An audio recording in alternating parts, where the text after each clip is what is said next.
Olá, meus amigos e minhas amigas! Este é o podcast O Balde Pode! Hoje oferecemos o episódio de número 14.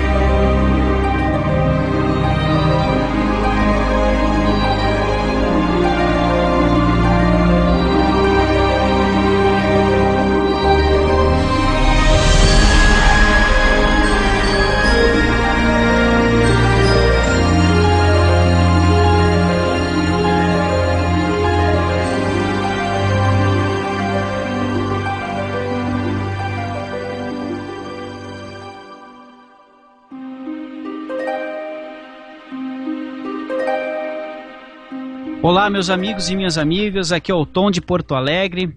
Nós vamos dar início a mais um estudo e que está aqui comigo a minha querida irmã, companheira de estudos, a Elemara de Porto Alegre. Como é que vai, Elemara? Olá, amigos. A Elemara de Porto Alegre. Estou ótima, maravilhada com mais um estudo do capítulo da Lei de Deus. E eu chamo vocês o nosso querido, amadíssimo, nosso filhotinho, Rafael, do Rio de Janeiro. Olá, pessoal. É sempre uma alegria imensa participar de mais essa gravação, dividindo toda essa alegria com todos vocês.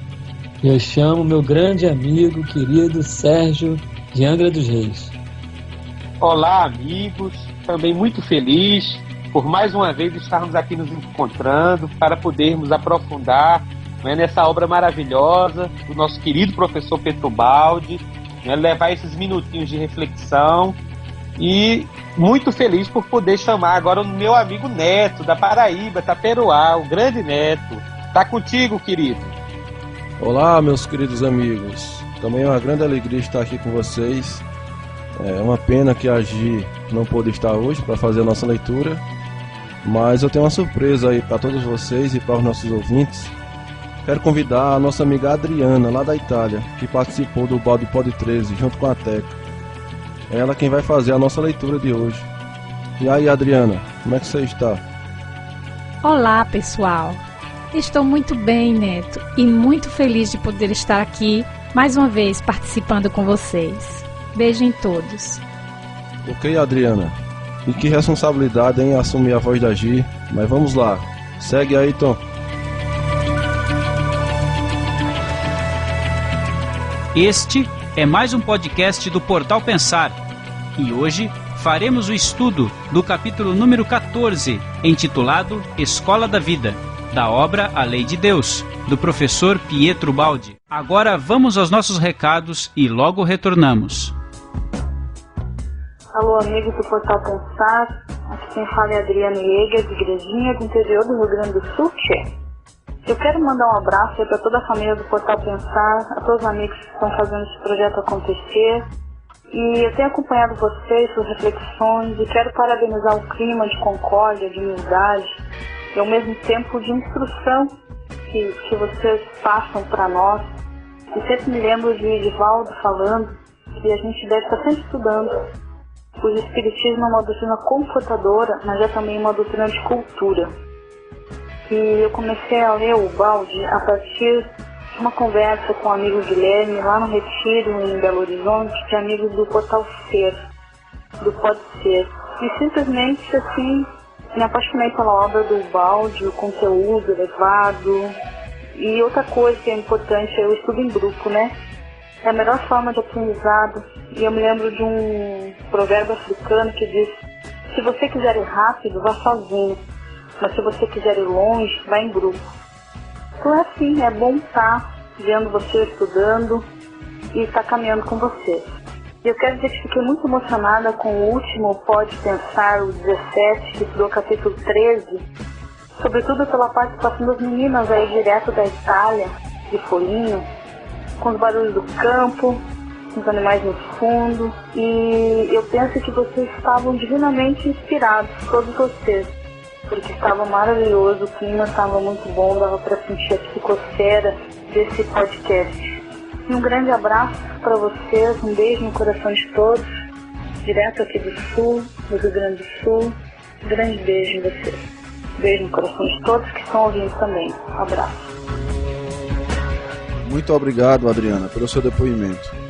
E queremos lembrar que você encontra esse podcast e outros anteriores no site www.portalpensar.org e também nos aplicativos para podcast como o iTunes e outros. Temos também a série Allan Kardec, veja lá no site, e futuramente teremos outras séries com vários pensadores. Surpresas vêm por aí. Também queremos convidar você para curtir nossa página no Facebook. Pesquise por portalpensar.org lá na barra do Facebook. Vamos ao nosso episódio e desde já queremos te dizer: muito obrigado por estar nos ouvindo. Um grande abraço e sempre com Deus.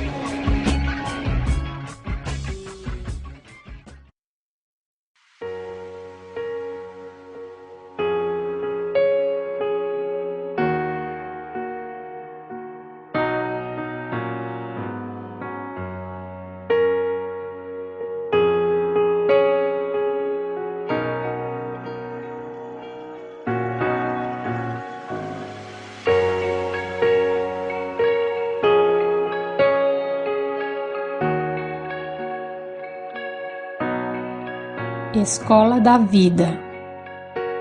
A arte de viver, preparando para si um futuro melhor.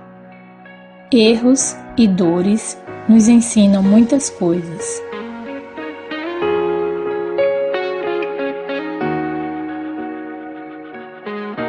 Agora que chegamos à compreensão da lei de Deus, vamos procurar ver, antes de enfrentar outros assuntos, o fruto do estudo que estamos desenvolvendo. Temos perante os olhos um quadro geral, bastante claro do que diz respeito à nossa conduta, com suas razões e consequências. Já sabemos que Deus é o ponto final das nossas vidas. Sabemos o caminho para atingir esse ponto final, a evolução, ou seja, a subida para Deus. Sabemos que para isso vivemos e que a evolução se realiza da matéria para o espírito, sendo nós próprios os construtores desse caminho. Sabemos que as normas de conduta que se encontram vigorando na Terra, ditadas pela moral e pelas religiões, representam as regras necessárias para executar esse trabalho de subida e construção.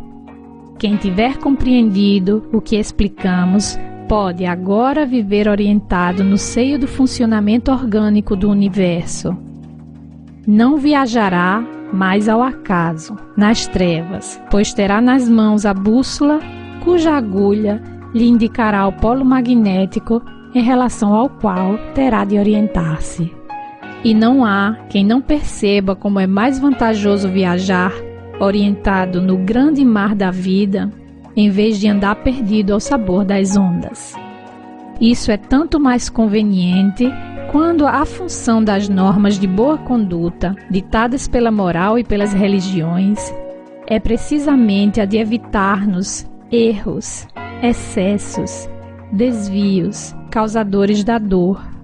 Podemos agora chegar a compreender quão grande é o valor dessas regras, pelo fato de que elas cumprem a tarefa de nos ensinar o método para corrigir nosso anterior caminho errado, mostrando-nos o certo, impedindo-nos de semear novos sofrimentos para o futuro e permitindo-nos assim anular a dor que surge ou poderá surgir em nosso destino.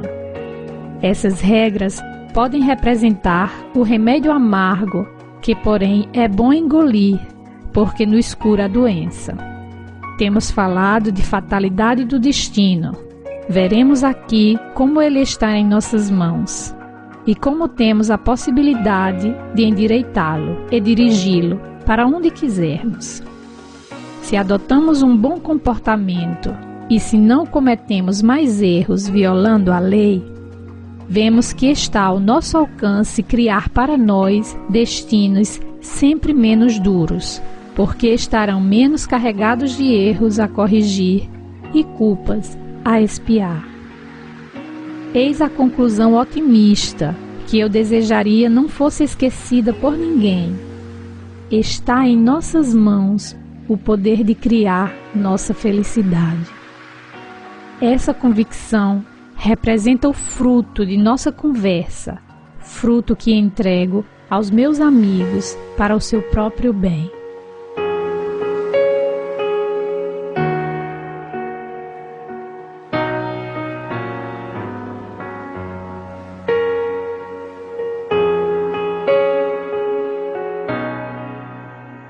Amigos, eu achei muito interessante, né, esses 4 primeiros parágrafos desse capítulo, porque o Baldry faz um apanhado, né, de tudo o que ele discutiu no livro até agora. E o que mais me chamou a atenção é quando ele comenta que a grande finalidade, né, o fim da vida, é que nós temos que caminhar para Deus. Eu achei isso bem interessante. Por quê? Porque nós caminhamos através da evolução da matéria para o espírito, né? E como é importante você ter essa consciência, porque ele conclui que ser consciente desse propósito nos leva, né, através da evolução, como se o homem ele não tivesse assim, ele perdesse as ilusões, principalmente causadas pela matéria. O homem que está nessa ilusão, ele vive buscando a felicidade em coisas que só trazem o desengano, a desilusão. Mas quando você já tem consciência disso, dessa finalidade, é como se você tivesse uma bússola. Mas que imagem maravilhosa o professor usa. Ele era realmente um mestre, ele sabia passar o conhecimento, porque o homem, com essa bússola, ele consegue entender que o despertar dessa consciência nos conduzirá através do caminho, de caminhos corretos, que nos livrará dos erros, e, consequentemente, das consequências desses erros, que é a dor, que é a infelicidade. Então eu achei, assim, um apanhado geral que ele deu nesses primeiros parágrafos, muito interessante, para a gente já começar a aprofundar no seu pensamento, né? Revendo todos aqueles conceitos que ele já nos falou. É isso.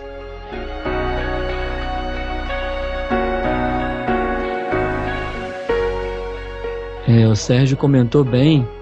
E o Baldry, aqui no 5º parágrafo, ele diz assim: eis a conclusão otimista que desejaria não fosse esquecida por ninguém. Está em nossas mãos o poder de criar nossa felicidade. E ele vai dizendo que entrega essa convicção que ele teve aos amigos, né, para o seu próprio bem. Então, é realmente uma conclusão muito otimista, que nos traz uma esperança imensa ao coração. Porque a gente percebe que somos os artífices da nossa vida, somos os arquitetos do nosso destino, com essa bússola, como disse o Sérgio, como disse o próprio Baldry, que a gente não viaja mais ao acaso, né? Não somos mais um barco aí à deriva. A gente passa a perceber que a gente pode dirigir a nossa vida para o nosso próprio bem. Então isso é realmente uma das melhores notícias que o homem pode ter, porque a gente passa por nós próprios a evitar o nosso sofrimento, conquistando aí a felicidade que todos nós almejamos. Então é realmente uma notícia maravilhosa e é verdadeira, porque o Baldry viveu, e ele é a prova viva disso tudo, entre tantos outros pensadores e mestres que nos ensinaram também a mesma coisa.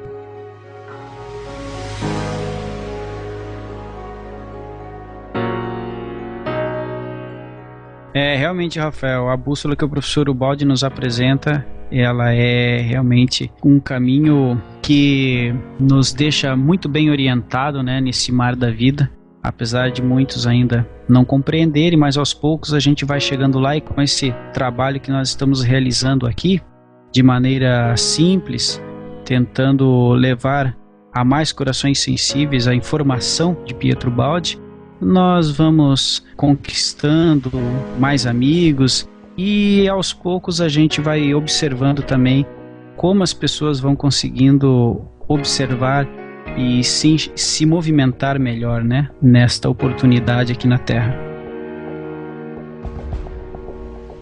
Uma outra coisa que eu queria comentar, gente, o que é a generosidade de Ubaldi compartilhar isso com a gente, né? É tão simples e tão complexo ao mesmo tempo, mas ele ter todo esse desprendimento de compartilhar tudo com a gente.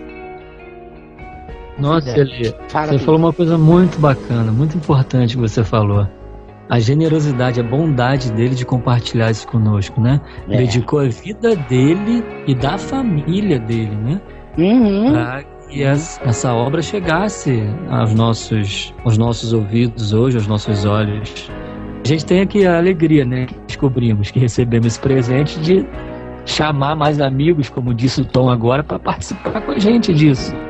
Porque isso transforma a nossa vida. Então a gente fica tão feliz que a gente quer fazer o Balde Pod, quer fazer o que for, para que isso chegue aí aos amigos e criar uma grande família cada vez maior do Balde Brasil.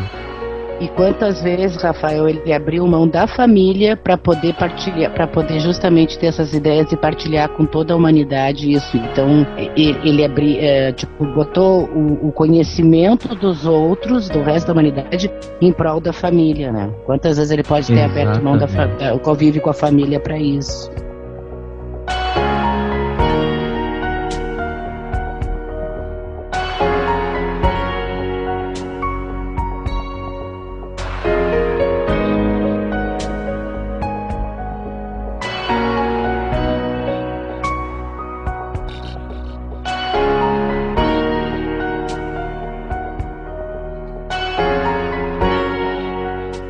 Não há dúvida que um evangelho verdadeiramente vivido realizaria a mais benéfica revolução do mundo, porque renovando a nossa maneira de conceber a vida, reformá-la-ia de alto a baixo. Mas isso é problema coletivo. Infelizmente, cada um fica esperando que seja o próximo, o primeiro a movimentar-se no duro caminho da renovação. Aqui, nessas conversas, falamos do esforço individual, pelo qual cada um, de maneira independente da conduta dos outros, pode plasmar para si, à vontade, o destino que quiser. Já dissemos que o problema da salvação é problema absolutamente individual, independente da vontade dos vizinhos. Quando alguém cai no seio de um karma coletivo, é porque fez por merecê-lo. Esta conclusão é um convite a que cada um comece a viver esses princípios para sua própria vantagem. Não tem importância as formas em que quisermos realizá-los. É possível ter boa conduta e ser justo em todas as religiões. O que importa é a substância, que é precisamente ser justo. Quando Deus julga os seres, não leva em conta se pertencem a esta ou aquela religião, mas se foram justos por terem vivido a sua lei. Não estamos falando em favor de grupo particular algum, mas unicamente em favor de Deus, que está acima de todos.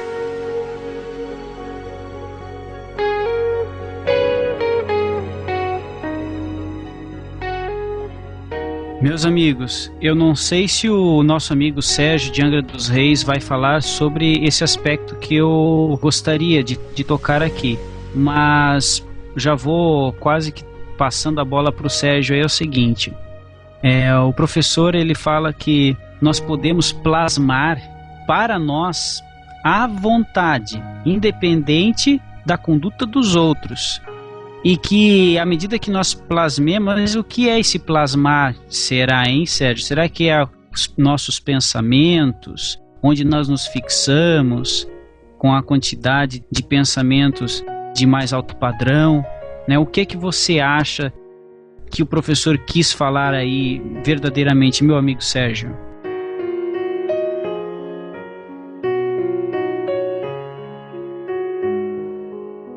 Bem, queridos, realmente, quando a gente vê, né, o Balde falando sobre esse processo, a gente entende que depende da nossa vontade, como ele já falou em capítulos anteriores, nós trabalharmos aqueles nossos impulsos, aqueles nossos hábitos que foram construídos durante muitas encarnações, muitas. Então, nós temos verdadeiros instintos, né? Muitas vezes a gente reage a certas situações instintivamente.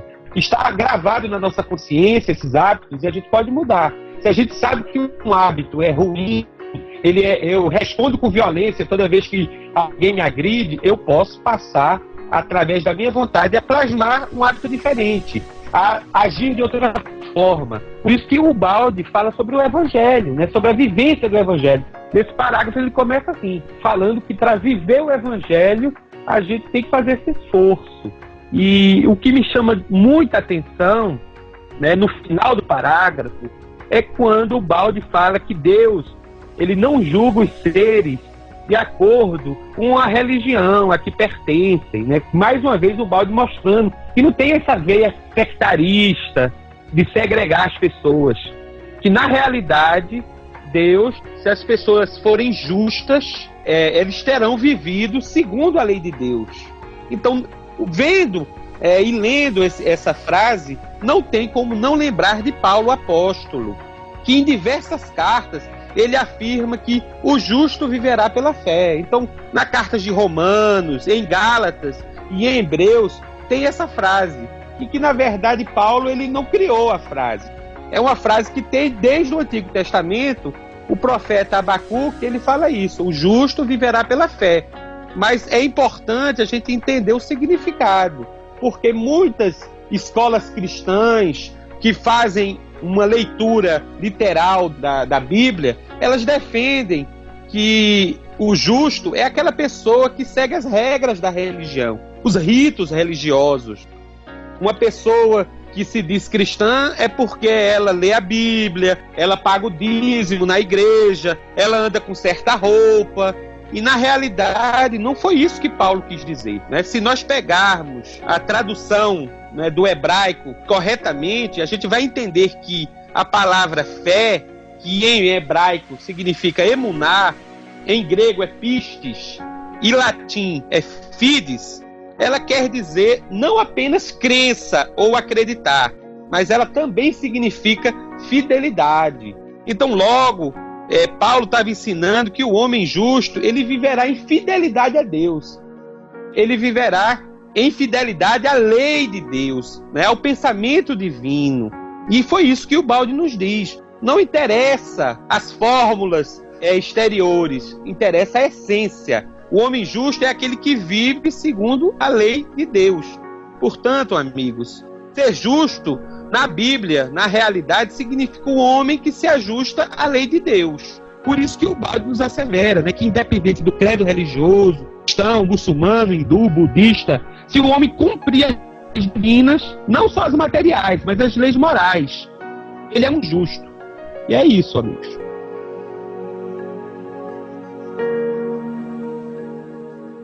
Sérgio, maravilha. Eu vou até, antes de chamar o nosso amigo Rafael de Niterói, eu vou pedir que o Sérgio avalie o meu pedido. Eu vou me deslocar a Angra dos Reis para fazer um intensivão aí em Angra com o meu amigo Sérgio de Evangelho, porque esse homem é um poço de sabedoria, nunca vi. Meu Deus. Eu também vou. Meus amigos, venham, com certeza vai ser o maior prazer. Eu estou esperando o Rafa até hoje, ele é o mais perto. Mas o homem é ocupado, né? Não veio me visitar ainda. Então tá, vamos lá, Rafael, tá contigo. Ô, Sérgio, eu ia fazer justamente o link contigo, porque eu sabia que você ia puxar alguma coisa lá das cartas de Paulo, do Novo Testamento, né? E exatamente no que eu pensei, você logo pensou.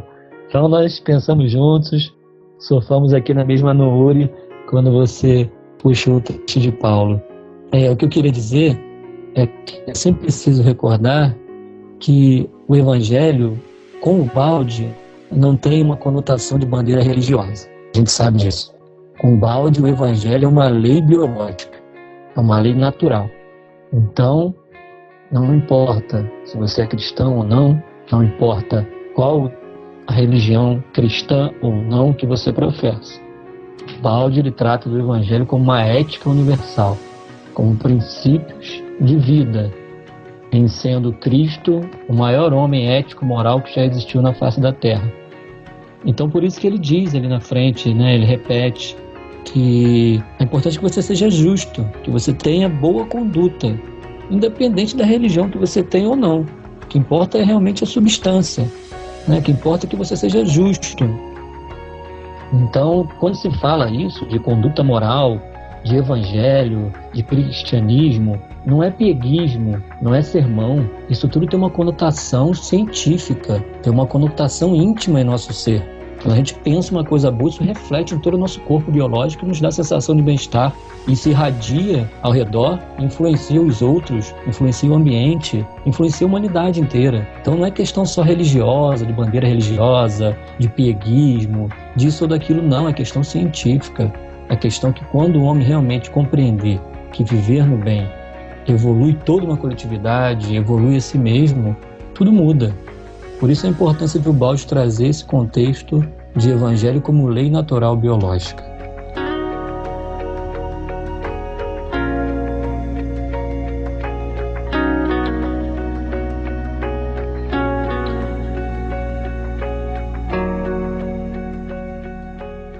O nosso grande inimigo é o mal, gerador de sofrimento.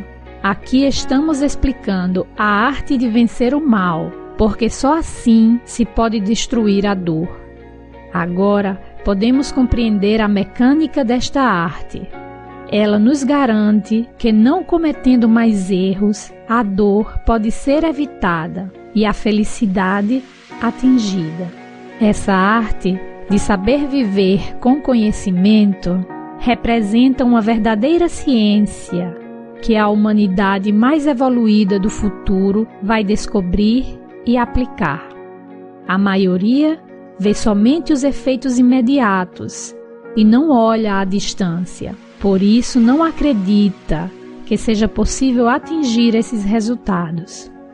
Mas o fato de tudo isso não se realizar num dia não destrói a possibilidade de alcançá-lo, nem a alegria que nos pode dar esta grande esperança de uma salvação final que Deus nos oferece e nos ajuda a conquistar, procurando até impô-la a nós por todos os meios. Estamos subjugados por garras de sofrimento no fundo de um abismo, mas um raio de luz desce do céu e nos diz: coragem. Diz a cada um de nós, sofredor: tu tens o direito à felicidade. Este ardente anseio que está aninhado em teu coração não é para terminar num engano, mas para ser satisfeito. Estás ainda preso ao teu passado, mas andando pela vida fora, irá superando cada dia mais esse passado, que se afastará paulatinamente de ti, com ele desaparecendo o inferno dos seres inferiores, enquanto sempre mais se aproximará ao paraíso dos seres superiores. Estás mergulhado na dura luta pela vida, mas é verdade que a luta e sofrimento ensinam muitas coisas e desenvolvem a inteligência. E com a inteligência aprimorada, cada vez mais se torna compreensível a presença da lei e a vantagem de se obedecer a ela, coordenando-se em sua ordem.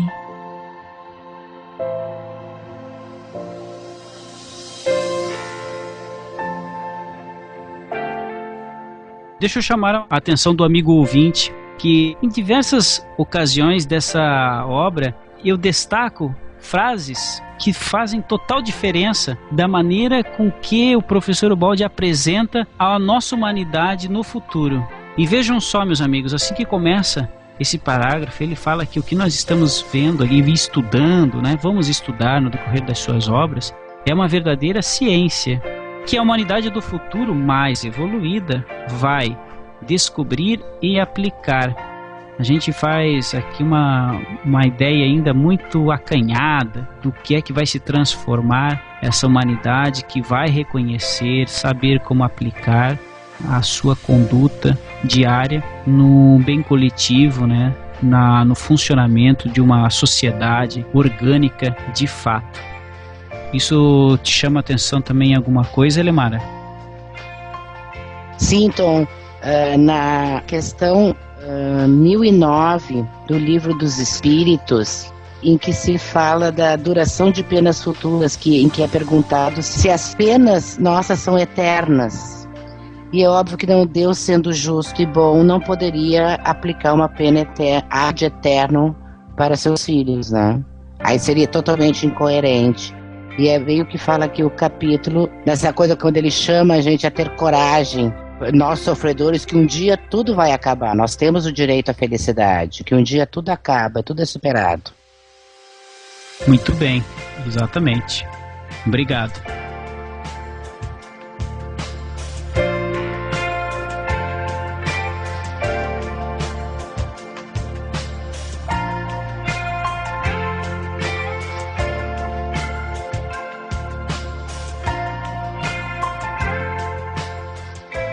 Muitos males acontecem ao homem por falta de entendimento, mas quem sofre é levado a pensar por que razão está sofrendo, e pela experiência que se vai adquirindo, aprende-se a cometer sempre menos erros. É verdade que o mal sobrevém, mas ao sobrevir, ele cumpre sua tarefa e desenvolve a inteligência necessária para transformar-se em bem. Ao mesmo tempo, a criatura descobre os caminhos que a levam à felicidade.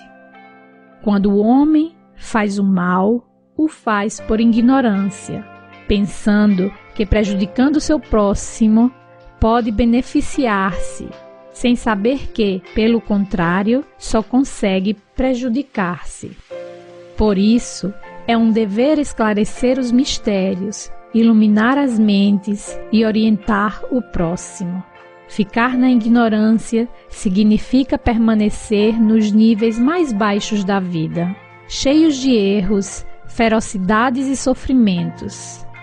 Dizer que não podemos saber é abandonarmos-nos à preguiça de não querer usar os meios da inteligência que Deus nos deu para subirmos o monte da evolução, no cume do qual Ele nos espera.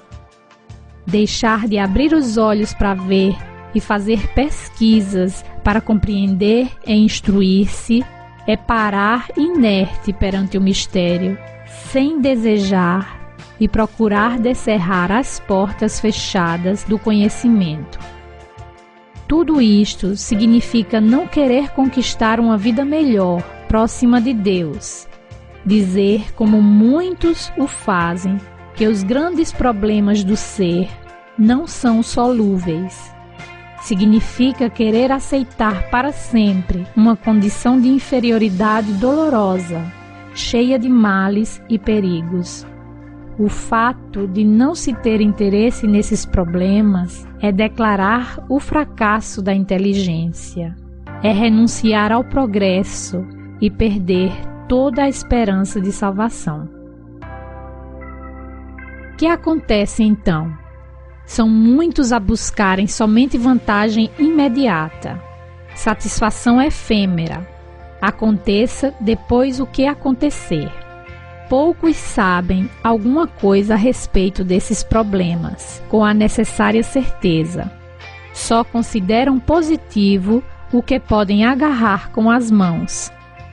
Isto é, o que se acredita ser a única e verdadeira realidade, a da vida prática, aquela em que o mundo crê, rindo-se dos sonhadores, de realidades mais longínquas que escapam à maioria, porque estão situadas além do alcance limitado de seus olhos míopes. Mas estas outras realidades existem. Amanhã teremos pela evolução de chegar até lá, e então nada fizemos para enfrentá-las. Ignorar as últimas finalidades da vida significa ignorar nossa própria vida no futuro, que, embora longínquo, não pode um dia deixar de tornar-se presente. O que poderá acontecer conosco se nada tivermos feito para prepará-lo? Assim, muitos furtam porque não veem que depois, mais cedo ou mais tarde, tem de acabar na cadeia. abusam dos gozos materiais porque não veem que depois chega a doença. Esmagam o próximo porque não pensam que este acabará rebelando-se e vingando-se, e assim por diante. A leviandade e a imprevidência não nos podem levar senão ao erro que depois é necessário pagar. O desenvolvimento e o esforço da inteligência criam as civilizações. Hoje mesmo vemos o que tem produzido a ciência e como, a fim de viver nas novas condições de vida por ela criadas, é necessário, para dirigir as máquinas modernas, muito de inteligência e nada de ferocidade. Este é o primeiro passo para a espiritualização consciente. O problema é o de nos civilizarmos. Costuma-se hoje insistir muito na solução dos problemas sociais, mas a solução destes não é só problema coletivo, é antes a soma das soluções dos problemas individuais.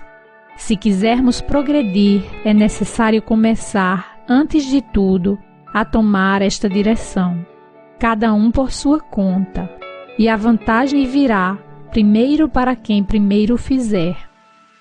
Procuremos conquistar nós mesmos as virtudes antes de exigi-las do próximo. Tudo está sempre regido pela justiça de Deus. Assim, se caímos vítima dos outros, não somos na realidade vítimas deles, mas sim unicamente de nós mesmos, dado que o merecemos. Os outros não são senão instrumentos de Deus, que os utilizou para cumprir sua justiça. Já explicamos que a dor nos pode atingir somente quando tivermos abertas as portas para ela poder entrar. Ninguém pode lançar o peso do seu destino sobre nós, como nós não podemos lançar o peso do nosso destino sobre os outros. Se assim fosse, não haveria justiça.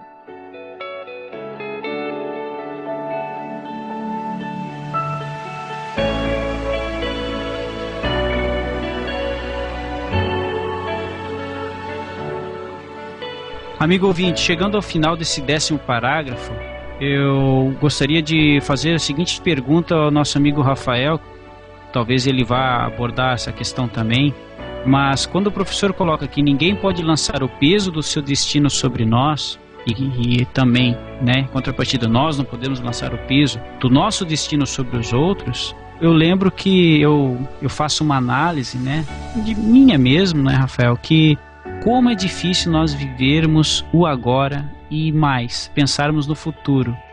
Como eu me pego pensando, tendo pensamentos, de anos atrás, pensando, e quando eu me percebo pensando, puxa, por que eu estou tendo esse pensamento? Apesar de tantas coisas que a gente lê, que a gente procura se melhorar e internalizar, mas a gente fica tendo esses pensamentos antigos de uma época que não tínhamos a informação a respeito de como funciona a lei, e como funciona o nosso psiquismo, mas de fato isso acontece. E o que ocorre? Nós bloqueamos o pensamento no presente, no agora, e pior, a gente impede que nos lancemos à frente em pensamentos de um futuro que se avizinha, mas não está ao alcance ainda de todos. O que tu acha disso, Rafael?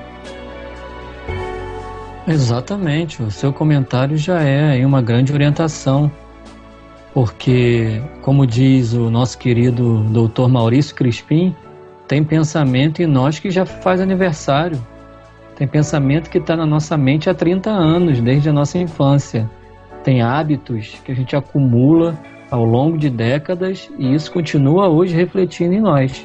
O que a gente faz? A gente impede que a onda da transformação produza os seus efeitos, que é o da gente caminhar para frente, viver o hoje, cada dia aprender uma coisa nova, para que o nosso psiquismo vá se desenvolvendo e não fique preso em bagagens antigas, acumuladas em nós, que nos atrapalham a caminhada. Por isso que a gente sempre recomenda aqui a todos os ouvintes, assista na TV Ibis o curso Ondas de Transformação do Dr. Maurício Crispim. É muito importante, é muito importante. E o Baldi comentou aqui atrás sobre a preguiça. Ontem eu li um artigo que dizia que de cada 10 brasileiros, 7 não leram um livro sequer no ano passado. E o que acontece? Está um vício agora, que a gente percebe nas redes sociais, do homem reclamando da política, reclamando de tudo, do próximo, enquanto ele não busca por si só o conhecimento. Essa matéria, ao meu ver, denota que o homem está preguiçoso, ele não está buscando por si só o conhecimento. O que ele faz? Ele projeta para o outro o problema dele e fica parado, impedindo que a transformação ocorra. Aí o Baldi vem e fala, que a solução dos problemas sociais parte dos problemas individuais. Nós somos células desse grande organismo. Quando a gente realmente começar a nos transformar, o organismo todo se transforma, a coletividade se transforma. Então, nessa fase agora de espiritualização consciente, como diz o Baldi, é preciso que a gente faça isso. Pare de projetar ao outro as dificuldades, porque ninguém pode fazer mal a gente que a gente não tenha permitido. Como diz o Baldi, se algum mal te atingiu, é porque você abriu as portas para que aquele mal te atingisse. Ou seja, só ocorre conosco o que a gente merece. Não ocorre nenhuma dor que a gente não mereça. E graças a Deus ela ocorre porque ela nos corrige. E por aí vai. Boa, Rafa. Eu achei muito interessante o seu comentário, porque também, no meu ponto de vista, o Baldi comenta dessa transformação pessoal que nós temos que fazer em nós, dessa pesquisa que nós temos que estar sempre tentando nos aprimorarmos e deixar dessa forma mental atrasada, involuída, de botar a culpa no outro, assumirmos a nossa responsabilidade. E me chamou muito a atenção, num trecho aqui desse parágrafo, quando ele diz que tudo está sempre regido pela justiça de Deus. Assim, se caímos vítimas dos outros, não somos, na realidade, vítimas deles, mas sim unicamente de nós mesmos, dado que o merecemos. Os outros não são senão instrumentos de Deus, Então, a gente tem que ver que tudo que nos acontece foi porque nós plantamos anteriormente, São consequências dos nossos próprios atos. E se alguma outra pessoa nos faz aquele mal, ele está sendo usado pela providência divina para que a gente possa resgatar aquele mal, possa aprender essa lição. Não tem como a gente não lembrar do Evangelho quando, no livro de Mateus, Jesus nos ensina o quê? Que nesse mundo é necessário que venha o escândalo. Mas ai daquele por quem vem o escândalo. O escândalo, ou a palavra escandalon, em grego, na realidade, a tradução melhor do que a tradução literal é pedra de tropeço. Então nós sabemos que nesse mundo nós temos o quê? Fadigas, temos tropeços, temos dificuldade. O próprio Baldi nos fala isso. Nós temos um mundo evoluído, onde o homem ainda está aprendendo com a dor, ainda está aprendendo com as lutas, com as dificuldades. Ele ainda não aprendeu, não desenvolveu uma consciência que o melhor caminho é a harmonia, é a fraternidade. Para quem é espírita, conhece isso, que é o mundo de provas e expiações. Mas o Baldi já coloca isso. É necessário que a gente passe por essas dificuldades. A gente precisa ainda aprender. Ainda precisamos desse remédio. Mas a pessoa que tem esse instinto, que tem essa ferocidade, ela é usada por Deus para poder causar melhora no outro. Mas ao seu turno, como nos disse Jesus, ela também terá que aprender a lição dela. Ela causou o mal, mas no futuro ela colherá aquele mal que ela está plantando. E assim todos vão progredindo. E vamos aprendendo a desenvolver uma consciência voltada para a harmonia, para a coletividade, procurando se melhorar. Então era isso que eu gostaria de comentar.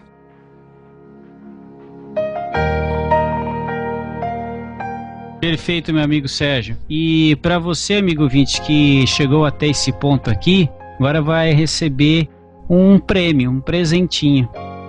Como meu amigo Sérgio, que é a nossa ponte aí com o Evangelho, e digo uma coisa, Sérgio, a hora que nós compreendermos de fato o Evangelho, nós vamos subir em linha reta, meu amigo, em linha reta, rumo ao sistema. E para você, amigo ouvinte, que chegou até aqui então, para o capítulo 15 nós vamos ter a grata participação do nosso amigo Afonso Chagas. Isso mesmo, Afonso Chagas vai fazer conosco o capítulo 15 e tratar exatamente dessa parte do Evangelho aplicado à Terra aos involuídos, né? Esse capítulo 15 vai ser realmente muito interessante. Não, o Afonso é craque mesmo no Evangelho. Não, esse Afonso é o cara do Evangelho. É imperdível. Esse não, olha. Então não perca, continue conosco e vamos prosseguir no nosso capítulo 14 agora.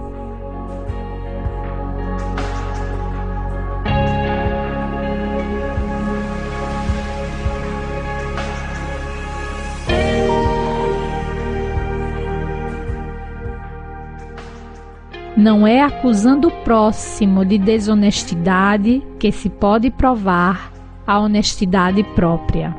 Não é pregando e exigindo virtude aos outros que poderemos chegar a extinguir nossos defeitos e deixar de pagar pelas nossas culpas.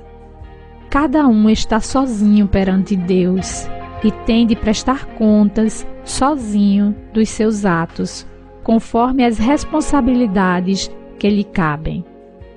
Podemos ficar tranquilos, pois ninguém pode fazer-nos mal algum que já não esteja dentro de nós, por nós bem merecido, por termos sido os primeiros a querer realizá-lo. Cada um é julgado conforme suas obras e não conforme as dos outros.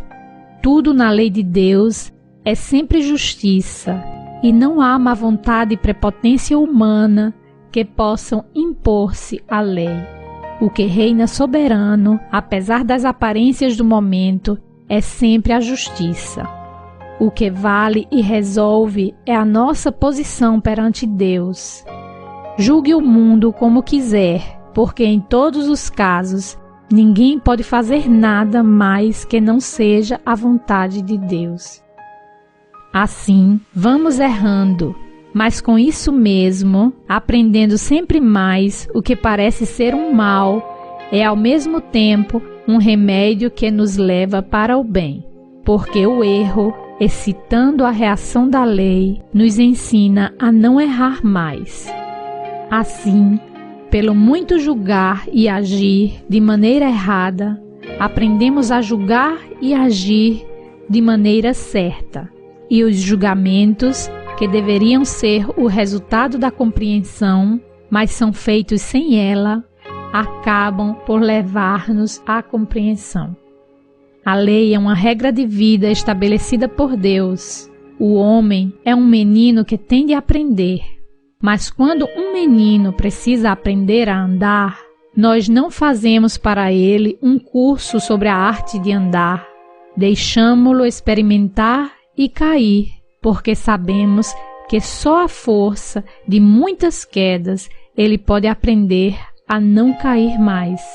O homem precisa não de aulas teóricas, mas de um conhecimento pessoal, atingido com seu esforço, fruto da sua experiência direta. A escola é automática, é o natural conteúdo da vida. Desenvolve-se assim a inteligência necessária para compreender qual é a regra que rege os nossos movimentos, o prejuízo de não a observar e a vantagem de segui-la. Assim, a escola da vida nos ensina a conhecer a lei. Uma escola é lugar para estudar e aprender, não para ficar sempre nela. Acabado o curso, os estudantes a deixam. O mesmo acontece com a experimentação terrena. Uma vez conquistado o conhecimento, os meios terrenos que foram usados para esse escopo são abandonados como material de refúgio, ao mesmo tempo que levamos conosco a sabedoria armazenada para utilizá-la e gozar seu fruto em ambientes superiores. Pode-se assim ver quanto seja útil o viver e quando tivermos errado, também o sofrer. Quando o mundo tiver sofrido bastante os danos que derivam do querer apoiar-se só na força e na astúcia, então os evitará e procurará organizar-se numa forma de vida feita de trabalho pacífico e fraternal. Os sofrimentos não são inúteis. Por intermédio deles, o homem toma conhecimento e vê como custa caro ser mau, e assim, para não voltar a sofrer as consequências, aprende a não cometer mais erros. As guerras não são propriamente inúteis, porque pelo fato de padecer duramente com as destruições a que elas conduzem, o homem vai aprender a não fazer mais guerras. O uso da força não é inútil, porque quem a pratica mais cedo ou mais tarde acaba esmagado por ela mesma e então aprende a não mais usar. As astúcias humanas não são inúteis, porque o homem, empregando-as, terá depois de ficar sabendo quanto são duras as consequências de ter procurado furtar-se à justiça de Deus, prejudicando os outros com o engano. Terá de compreender a loucura da mentira na exploração do próximo e que dano representa para quem a usa.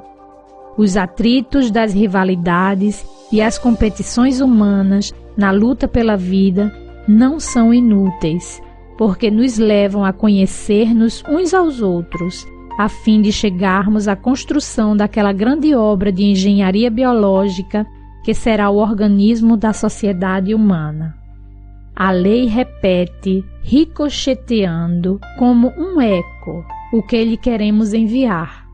E quando quisermos viver na ordem e na harmonia, ela nos receberá num abraço de paz e felicidade.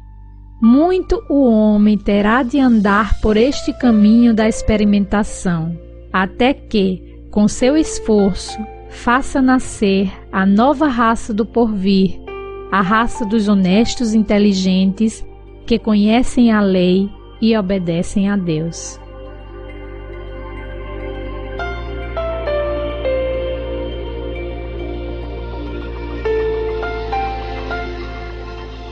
Amigos ouvintes, chegamos ao final da leitura do nosso capítulo 14.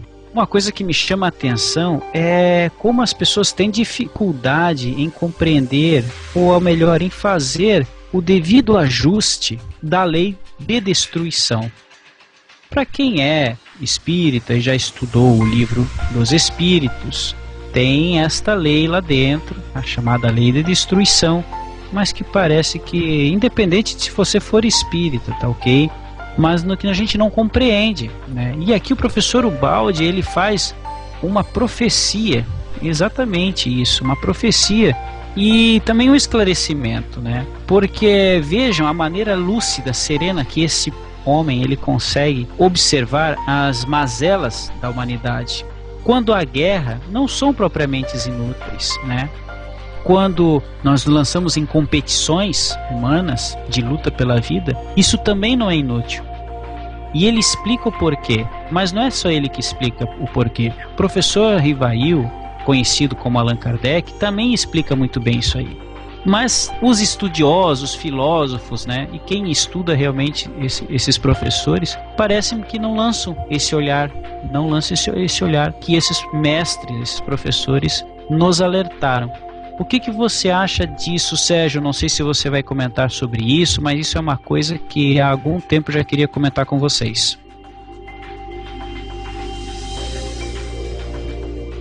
Sim, meu amigo Tom, com certeza eu gostaria também de falar sobre esse ponto, né? Porque nesse penúltimo parágrafo, o professor Ubaldi explica realmente, quando ele fala das guerras e da utilidade das guerras, nós podemos entender melhor, como você muito bem colocou, para quem já estuda o livro dos Espíritos, né, nesse capítulo das leis morais, lei de destruição, e principalmente a função da guerra, porque na questão 744, Allan Kardec pergunta aos Espíritos com que objetivo a providência tornou a guerra necessária. e eles respondem com apenas 2 palavras, que o objetivo das guerras eram a liberdade e o progresso. Aí parece uma coisa assim contraditória, né? Como assim? Mas Kardec, que era uma pessoa muito arguta, muito inteligente, ele insiste, né, que é um esclarecimento maior. Então, no item A dessa pergunta, ele questiona, mas como é que as guerras podem levar à liberdade se, na verdade, levam à subjugação? Porque nós sabemos, com a história da humanidade, que a prática, principalmente no mundo primitivo, tribal, aquelas guerras entre tribos e nações, uma nação que ganhava escravizava quem perdia. E as respostas dos espíritos nos dizem o seguinte: a subjugação, ela é momentânea para abater os povos a fim de os fazer chegar mais depressa. Quer dizer, a liberdade é através desse conhecimento. O homem vai aprendendo que com a guerra, na verdade, ele não ganha, ele só sai perdendo. Porque o povo que foi abatido, que está escravizado hoje, aprende isso, e aquele que está escravizando, que está vencendo, no seu turno, também vai escravizado, também perderá a guerra. Então, dessa forma, o homem vai aprendendo, através das consequências, né, dessas atitudes, a não querer a guerra. E o Baldi fala isso de maneira muito tranquila, sem levar para o lado religioso, através de um raciocínio lógico. Assim, a gente também pode entender um pouco da história do povo judeu. Ele é um exemplo disso. Se nós lermos a Bíblia, nós vimos que o povo judeu, ele entrou na Terra Prometida através de muita guerra, foi muita luta para conquistar. Mas, por seu lado, ele também foi escravizado, passou por muitos exílios, passou por muitas nações que os dominaram, e até hoje a gente vê que aquela região ainda está encravada na guerra, né? Parece que não aprenderam muito bem a lição ainda, porque continuam os conflitos. Mas também podemos ter um raciocínio melhor sobre a Bíblia, porque aprendendo esse ponto de vista das guerras e desses ensinamentos que nos trazem, nós vamos entender que no Velho Testamento, quando se aborda essas questões das guerras, que muitas vezes é interpretada literalmente naquelas passagens, muitos chegam à conclusão que o Deus da Antiga Aliança era um Deus mau, era um Deus cruel, era um Deus Senhor do Exército, sem observar qual era o propósito. Que aquele povo ainda muito primitivo, muito ligado à animalidade, feroz, com aquelas guerras eles estavam aprendendo, né? E a gente vê que a gente não aprendeu totalmente. Então, eu acho interessante isso, a gente tirar esse preconceito, porque a Bíblia, como diz Paulo, a gente tem que tirar o espírito da Bíblia, né? A letra mata e o espírito vivifica. Então, o Antigo Testamento tem muitas lições belíssimas também, só que não pode ser interpretada de maneira literal, senão você chega a conclusões erradas, né? Deus é único e é eterno e é sempre, então ele não é um Deus malvado, nem um Deus. Ele sempre foi amoroso, mas ele vai conduzindo a humanidade conforme a necessidade. Até que houve uma época que veio o Cristo nos falar do amor, depois veio uma época que veio toda uma fenomenologia de espiritualidade, trazendo novas lições, mostrando que a vida continua. E vemos agora com o Baldi esse pensamento, esse entendimento melhor das leis, trazendo um complemento de todas essas revelações. Então eu gostaria de comentar sobre isso, né, esses ensinamentos. A gente tem que aprofundar essas reflexões. Obrigado. Valeu, muito obrigado, Sérgio. Muito interessante tudo que você falou. Concito aos nossos amigos ouvintes que nos acompanhem no próximo capítulo, ao capítulo 15, que toda essa parte final aqui que nós tentamos abordar ainda de maneira muito acanhada vai ser muito bem esclarecida, elucidada ponto a ponto pelo nosso querido amigo, companheiro Afonso Chagas. Então fica aí o convite, muito obrigado pela companhia de vocês aí e até a próxima, se Deus quiser. Vamos em frente. Tchau, tchau.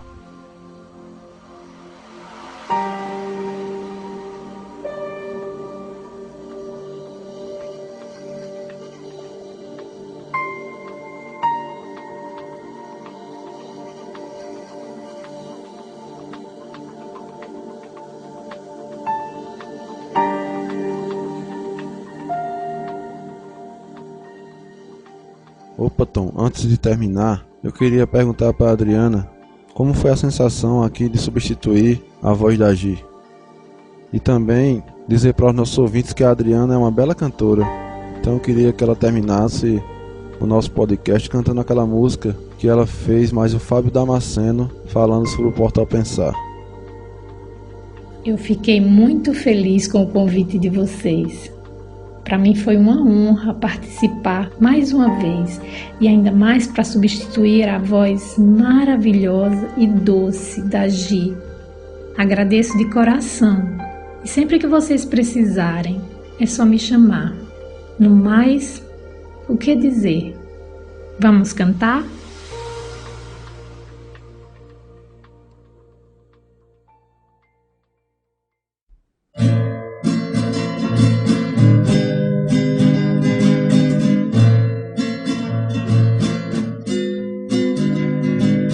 Vem, vamos juntos conhecer, refletir e aprender novos modos de pensar, de pensar. Vem, vamos nos harmonizar e viver para despertar, e viver para amar e amar, servir, amar e crer e aprender a pensar. Vem, que o Cristo leva ao ser, Ele ensina a viver, a ser feliz e a crescer, e a crescer. Vem, vamos despertar o ser e ser livres no pensar, evoluir e aprender, servir, amar e crer e aprender a pensar. Pensar.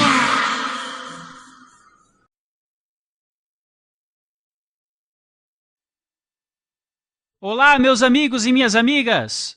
Este é o podcast O Balde Pode. Hoje oferecemos